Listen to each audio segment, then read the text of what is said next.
Hello students, how are you? I hope you should be fine. And how is your study going on? मैं आज आपकी खिदमत में जो टेंस लेकर आया हूँ वो है फ्यूचर परफेक्ट टेंस।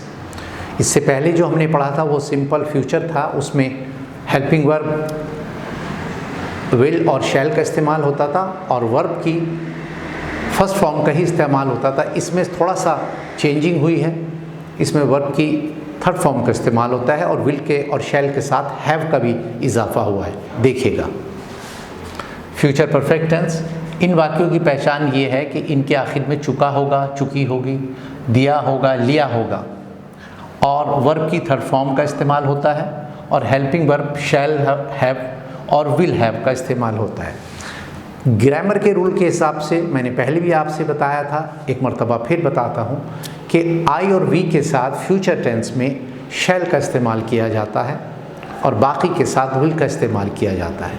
लेकिन आजकल ट्रेंड ये है कि आई और वी के साथ भी विल का ही इस्तेमाल किया जाता है, तो सब में गोया के विल का ही यूज़ किया जाता है। लेकिन अगर आप ग्रामर की बात करते हैं और आपको मालूम भी होना चाहिए, कभी कभी एग्ज़ाम में भी पूछ लिया जाता है, आई और वी के साथ उसूलन शैल का इस्तेमाल होता है।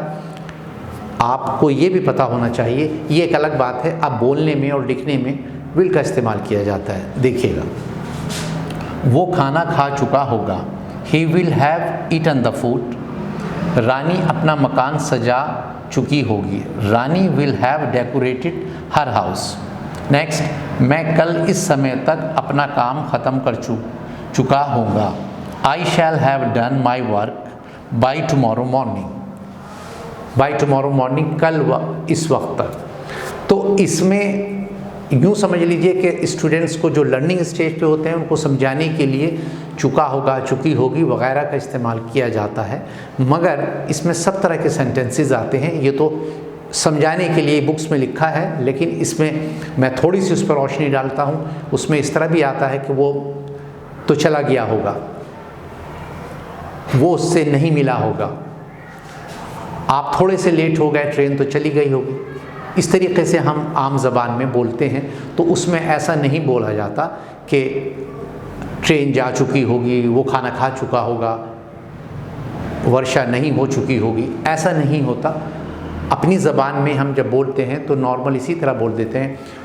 मुमकिन है बारिश हो गई होगी, तो हो गई होगी और हो चुकी होगी में थोड़ा सा फ़र्क है। तो आप इसको समझ लीजिए कि जब इस तरह के सेंटेंसेस आए, आपको विल हैव और शैल हैव के साथ ही बनाने हैं और वर्ब की थर्ड फॉर्म का इस्तेमाल करना है। और आखिर में इससे एक चीज़ प्रकट होती है, एक चीज़ महसूस होती है कि काम हो चुका होगा। फ्यूचर की बात हो रही है, फ्यूचर में वो काम मुकम्मल हो गया होगा, कंप्लीट हो गया होगा, फ्यूचर से ये मुराद होती है। तो आप इसको समझ लीजिए कि अगर कभी इस तरह का सेंटेंस आपके सामने आएगा, और यकीनन आएगा, बहुत सेंटेंसेस आते हैं, बोलने में भी आएंगे, लिखने में भी आएंगे, तो जब भी इस तरह का सेंटेंस आए तो आप समझ लीजिएगा कि ये वो वाला सेंटेंस है जो हमने पढ़ा था।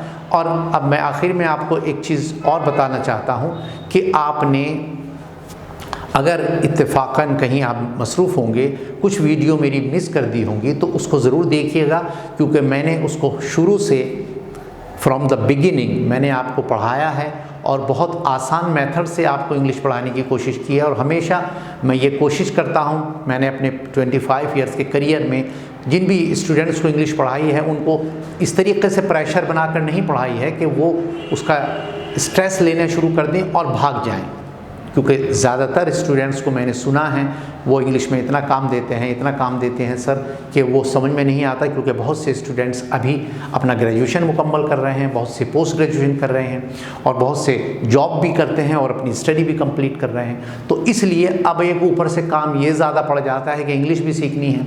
तो इंग्लिश को सीखने का एक बल्कि मेरा तो ये कहना है कि हर ज़बान को सीखने का बहुत ईजी मेथड होना चाहिए, जिससे स्टूडेंट्स बोर ना हो और उसको अपना शौक़ बना ले। जब आपका शौक़ आपको ऐसा लगने लगे कि ये मेरा जो प्रोफेशन है मैं इसको शौक़ बना लेता हूँ, तो फिर वो काम बहुत आसान हो जाता है। फिर उसमें आदमी 24 के 24 घंटे एंजॉय करता है, उसमें आदमी बोर नहीं होता। तो कोशिश यही करनी चाहिए कि बच्चों को जो पढ़ाया जाए शुरू में ज़्यादा ग्रामर का उन पे वज़न ना डाला जाए, वोकैबुलरी का वज़न ना डाला जाए। बहुत आसान तरीक़े से इंग्लिश पढ़ानी चाहिए। जब वो उस स्टेज पर आ जाएं फिर आप उनको थोड़ा थोड़ा सा ग्रामर का भी रूल बताते चलिए, और भी दीगर चीज़ें हैं वो बताते चलिए। तो बस आज इतना ही। मैंने हमेशा की तरह चंद सेंटेंसेस लिखे हैं, आप इस पर ज़्यादा से ज़्यादा कोशिश कीजिए बनाने की। और इसमें अगर कहीं कोई दिक्कत और परेशानी समझने में आ रही होगी, आप मुझे कमेंट्स में लिख सकते हैं। मैं उसको कोशिश करूँगा कि उसको आपकी परेशानी को हम सॉर्ट आउट करें। चलिए बस आज इतना ही, फिर कल मुलाकात होगी। बहुत बहुत शुक्रिया। Thank you very much.